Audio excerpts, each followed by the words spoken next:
715 horsepower is a huge amount. That is a cathedral of power. 119, 122, 129, 136.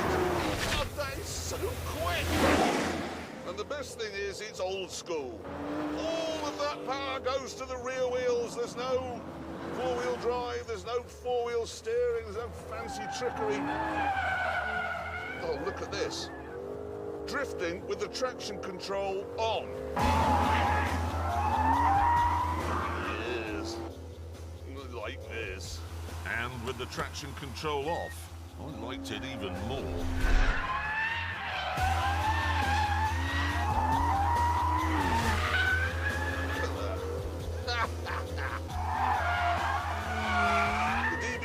Was the first Aston I've ever driven that felt good on a track. And this is the second.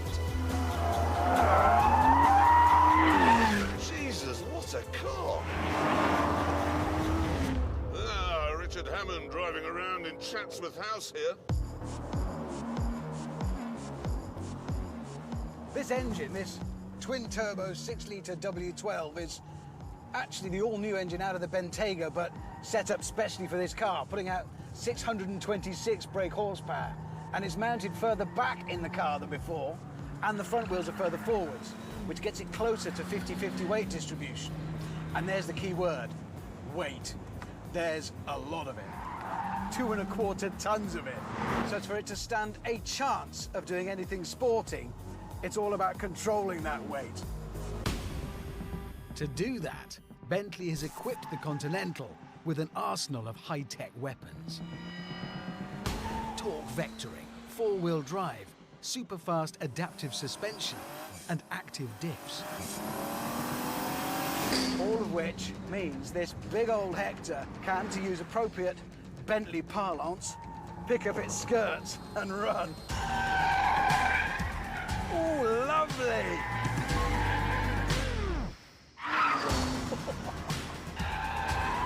The guy who designs the traction control for this car is apparently a drifting champion. And you can tell he's built a Bentley for himself. I swear. It's indecent asking it to do that. Meanwhile, in the BMW, I too had been leaning on the electronics. Previously on the road, I had this set up in my version of Sport, which you can program, and I had the steering on Comfort and the ride on Comfort. But now, I have it in Sport Plus. I have the least power, 523. I have the lowest power to weight ratio. But it's a meaty engine with lots of low down grunt. I can dig deep. Combine that with the four-wheel drive and the four-wheel steering, and the 8 Series is exactly what you'd expect. It's easy. It's a BMW. It feels like a BMW. It's so easy, in fact, that while going past the pits, I noticed something. There's a bloke with a stopwatch there. Does that mean they're actually taking times? I presume it does. They were, so all of us decided to concentrate on some hot laps. Bouncing over the curbs there. Unleashing it and bang! More speed! Come on, turn. Grip, grip, grip, grip, grip. The brakes, the turn-in, the acceleration, all absolutely brilliant. What happens here?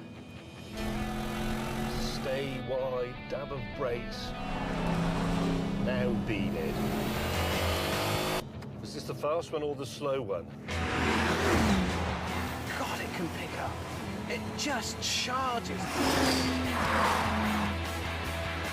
North of 60 in 3.4 seconds, which is absolutely mind-boggling in a car this big. Send it in. Oh, collecting a bit of the curb. He's brakes are going to get hot. These are the largest steel brakes on any production car, but I'm still asking a lot of them.